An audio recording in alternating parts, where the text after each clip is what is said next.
Welcome to Tech City. इस video में हम लोग जानेंगे जीएसटी अर्बन को कैसे फाइल करते हैं और जीएसटी अर्बन में B to B, B to C, HSN code और क्रेडिट नोट, डेबिट नोट क्या होता है, ये सब को हम लोग फिल करके एक करके सीखेंगे। चलिए जानते हैं हम लोग जीएसटी अर्बन को कैसे फाइल कर सकते हैं। बस आपको लॉगिन बटन में लॉगिन करना है। लॉगिन बटन क्लिक करने के बाद आपको यहाँ पर यूज़र नेम और यहाँ पर पासवर्ड डालना है। पासवर्ड डाल के आप सीधे आप लॉगिन हो जाइएगा। लॉगिन होने के बाद हम लोग होम पे आ गए हैं। आप यहाँ पर देख सकते हैं जो पीछे का रिटर्न हम लोग का हो गया है, उस पर आपको ग्रीन टिक दिखा रहा है और यहाँ पर हम लोग ये फाइल करने वाले हैं। ठीक है, आपको यहाँ पे आप देख सकते हैं जीएसटी अर्बन का जो लास्ट डेट है आपको 11 तारीख है और 3B का आपको 20 तारीख है। ठीक है, ये आपका मंथ का 11 दिखाएगा और क्वार्टर आप फाइल कर रहे हैं तो आपको यहाँ पे 13 दिखाएगा। चलिए हम लोग आगे बढ़ते हैं। सबसे पहले आपको यहाँ पर कंटिन्यू डैशबोर्ड में जाना है। कंटिन्यू डैशबोर्ड में जाने के बाद फाइल रिटर्न में जाना है। उसके बाद आपको यहाँ पर अगर क्वार्टर है, यहाँ पर क्वार्टर चूज करके फिर आपको आप यहाँ पर मंथ चूज कर लीजिए। ठीक है, हम लोग जून का फाइल कर रहे हैं। यहाँ पर आपका ऑटोमेटिक यहाँ पे ईयर चूज रहेगा। जून फाइल कर लेते हैं, हम लोग सर्च कर लेते हैं। उसके बाद यहाँ पे आपको 5 तरह के बॉक्स यहाँ पे दिखाई दे रहे होंगे। ठीक है ना, तो हम लोग GST-1 फाइल करने वाले हैं। तो ये आपका GST-2A का जो मेन इसमें डेटा रहता है, आपको यहाँ पर परचेज दिखेगा और परचेज का जो आपका 3B का जो जिस तरह का फॉर्मेट होता है यहाँ पर आपको शो करेगा। ये पीछे वाले वीडियो में हम लोग ने बता दिया है, आप इसको आराम से देख सकते हैं। उसके बाद ये आपको अगर क्वार्टरली आप फाइल करते हैं जीएसटी में तो क्वार्टरली आपको 2B दिखा देगा, शो कर देगा, जिसकी मदद से आप 3B फाइल कर सकते हैं। मेन जो फाइलिंग करना होता है आपको GST-1 और 3B फाइल करना पड़ता है। ये आपका फर्स्ट स्टेप में आपको GST-1 और दूसरा स्टेप में आपको GST-3B। बिना GST-1 फाइल किए आप GST-3B फाइल नहीं कर सकते हैं। चलिए हम लोग जानते हैं GST-1 को कैसे फाइल करते हैं। प्रिपेयर ऑनलाइन में जाएंगे हम लोग।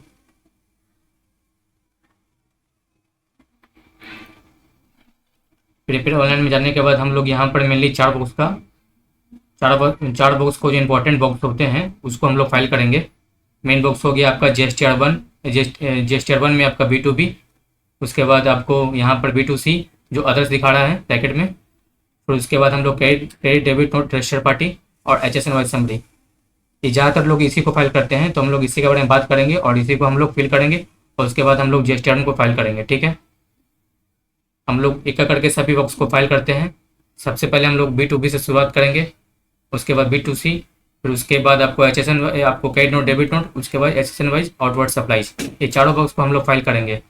लेकिन इससे पहले कि आप ये सब GST-1 को पहले फाइल करें, जो इसमें आपको जो डाटा डालना पड़ता है उसमें आपको सेल का डाटा डालना पड़ता है। सेल का जो भी डाटा होगा आपके पास बना हुआ, किस तरह का डाटा होता है वो मैं आपको दिखाता हूँ। हमने एक GST-1 का रिपोर्ट तैयार किया है, चलिए मैं आपको दिखाता हूँ। GST-1 फाइल करने से पहले, डाटा डालने से पहले एक आपको डेटा तैयार करके रखना पड़ेगा जिसमें आपको मालूम चले कि मेरे को टैक्स बैलेंस बच रहा है कि टैक्स भरना पड़ेगा। जैसे कि आपने 1000 रुपये का माल लिया है तो आपने 1000 रुपये का माल 1100 में बेचा है तो आपका टैक्स बनेगा। अगर आपने 1000 का माल लिया है और 900 का माल बेचा है तो उसमें आपका बैलेंस टैक्स बच जाएगा। ठीक है, तो उस तरह कैसे हम लोग निकालेंगे वो हम लोग देखेंगे। तो एक तरफ आपको परचेज का डिटेल आपको लिख कर रखना पड़ेगा। ठीक है, परचेज में आप इस तरह का बिल आपको मिला होगा।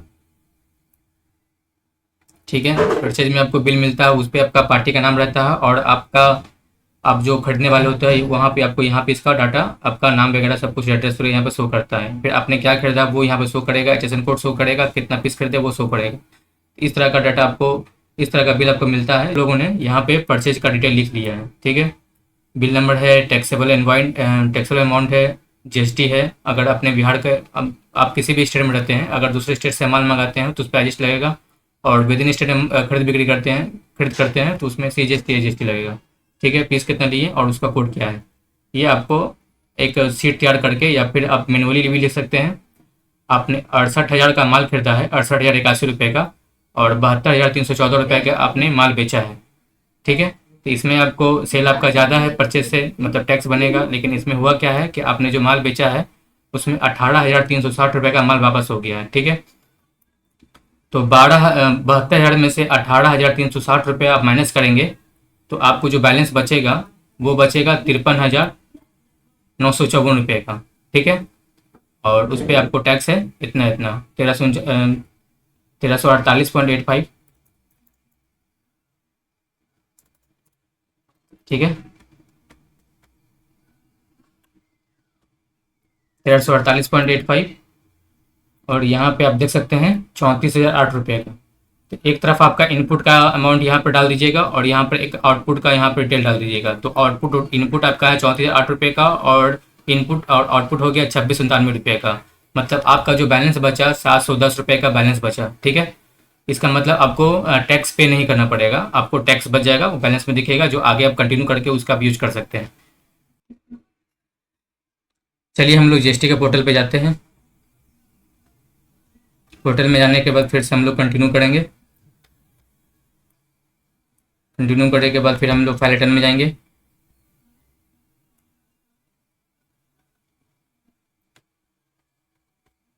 यहाँ पर मंथ चूज कर लेंगे, क्वार्टर चूज करने के बाद सर्च करेंगे, जीएसटी वन का बॉक्स ओपन करेंगे। फिर हम लोग GST R B2B file B2B का डेटा फिल करेंगे। ऐड रिकॉर्ड में जाएंगे। यहाँ पे आपको जीएसटी नंबर डालने के बाद ऑटोमेटिक यहाँ पर नाम शो करेगा। उसके बाद इनवॉइस नंबर, इनवॉइस का डेट, इनवॉइस का वैल्यू, और उसके बाद फिर आगे का डेटा खुलेगा। मैं दिखाता हूँ आगे।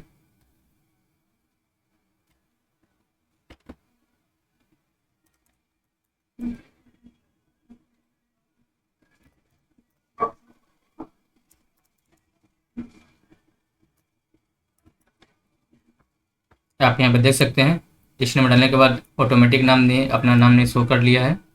अब यहाँ पे हम लोग बिल नंबर डालेंगे 01, डेट हो जाएगा 1/6, इनवाइस वैल्यू हो जाएगा आपको 37,374 रुपया।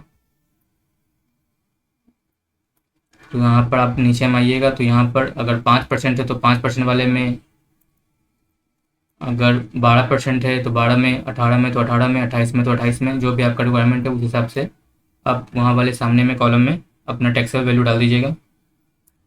3,595 रुपये मैंने यहाँ पर डाल दिया है। अब यहाँ पे हम लोग इसको सेव कर देंगे। ये मेरा B2B का इनवॉइस सेव हो चुका होगा। ठीक है,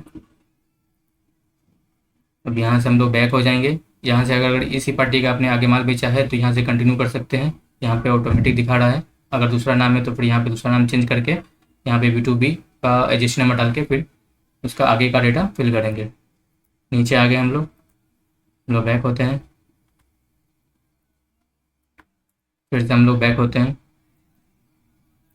फिर हम लोग B2C का डेटा फिल करेंगे। ऐड रिकॉर्ड में जाएंगे। B2C में क्या होता है, बहुत लोग कन्फ्यूजिंग ये है, इसमें क्या है कि अगर आपका दुकान है या कोई तरह का बिजनेस आप करते हैं, अगर आप बिना जीएसटी वाले पार्टी को आप माल बेचते हैं जिसके पास जीएसटी नंबर नहीं है, तो आप उसको B2C में डाल सकते हैं।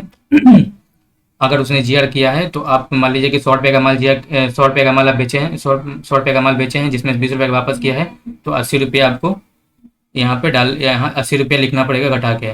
अलग अलग नहीं दिखाइएगा, घटा ही किस में दिखाइएगा। इस तरह से जो भी आपका जो जितना भी होगा B2C में या फिर अनरजिस्टर्ड या फिर बिना जीएसटी का पर्सन, उसको इकट्ठे आप जोड़ के उसका अमाउंट B2C में डाल दीजिएगा। यहाँ पर हम लोग बिहार हम लोग चूज करते हैं, बिहारी के अंदर में बिका है।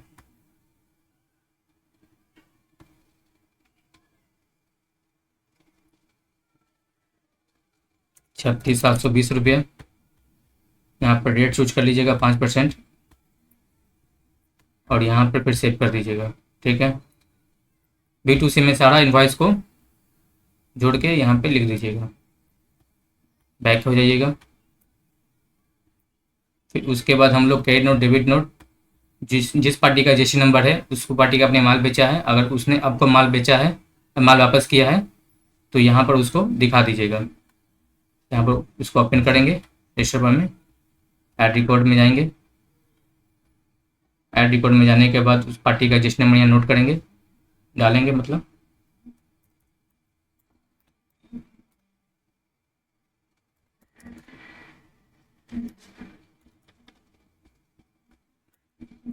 फिर उसका नंबर लिखेंगे क्रेडिट नोट का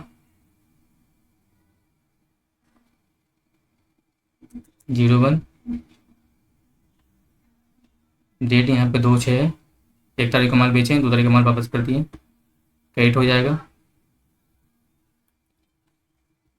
नोट वैल्यू मतलब इनवाइस वैल्यू कितना है उसका, 19,278 रुपया। उसके बाद उसका जिस टैक्सेबल वैल्यू यहाँ पर डालना है 18,360। यहाँ पे आपको सेव कर देना है, फिर आपको बैक होना है। अगर सेम पार्टी का अपने वही सिस्टम है, अगर सेम पार्टी का अपने और माल वापस करना है तो यहाँ पर कंटिन्यू कर दीजिएगा। वो दूसरा पार्टी है तो यहाँ से अपना रजिस्टर नंबर सेंड करके फिर आके का रिकॉर्ड डालिएगा। बैक होने के बाद फिर हम दोबारा बैक हो जाते हैं। तो मेरा 3 बॉक्स फिल हो चुका है, B2B, B2C, credit note, debit note, register में। और हम लोग लास्ट जो बच गया है HSNY समरी रिपोर्ट, इस ये अगर ये इसने आपने इसको फाइल नहीं किया है तो आपका JST1 फाइल नहीं होगा। ये आपको कंपलसरी हो गया है, इसको फाइल करना ही होगा आपको, ठीक है। इसको हम लोग ओपन करते हैं। HSN कोड यहाँ पे डालेंगे हम लोग 5208। ऑटोमेटिक यहाँ पे शो कर लिया है, डिस्क्रिप्शन में ऑटोमेटिक आ जाएगा। आपने मीटर बेचा है, पीसेस में है, बॉक्स में है, आपका केजी में है, जो भी है इसमें सब कुछ आपको शो कर रहा है। हम लोग मीटर चूज करेंगे। मीटर चूज करने के बाद यहाँ पे आपको मीटर दिखना होगा, कितना मीटर आपने बेचा है, 962 मीटर। उसका टैक्सेबल वैल्यू यहाँ पर डालना पड़ेगा 33,374। उसका रेट यहाँ पर डाल दीजिए 5%। वहाँ उसका फिर टैक्स आपको डालना पड़ेगा 889.85, 889.85, ठीक है। फिर यहाँ से आपको ऐड करना है, फिर ऐड करके यहाँ पे नीचे आना है, फिर यहाँ पे आपको सेव करना है। फिर दूसरा HSN कोड यहाँ पे डालना होगा 6208।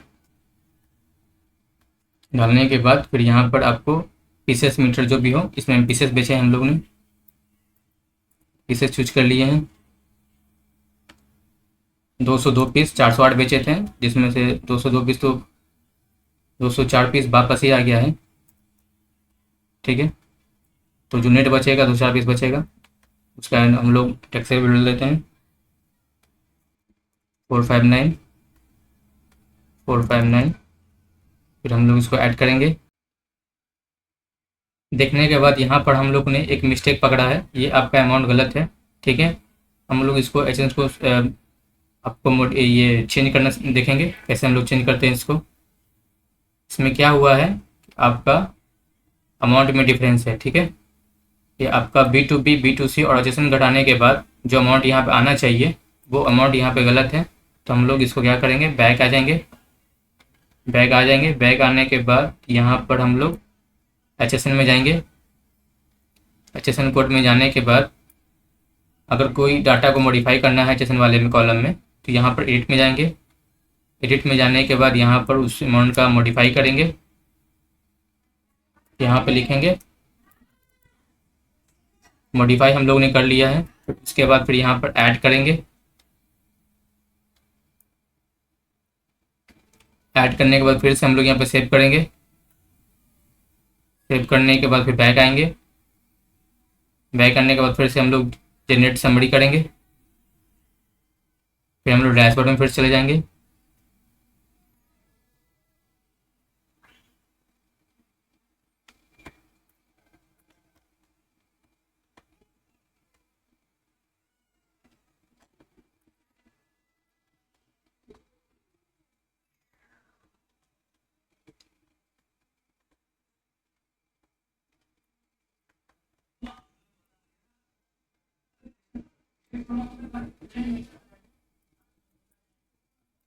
फिर हम लोग प्रोसीड टू फाइल में जाएंगे। फिर से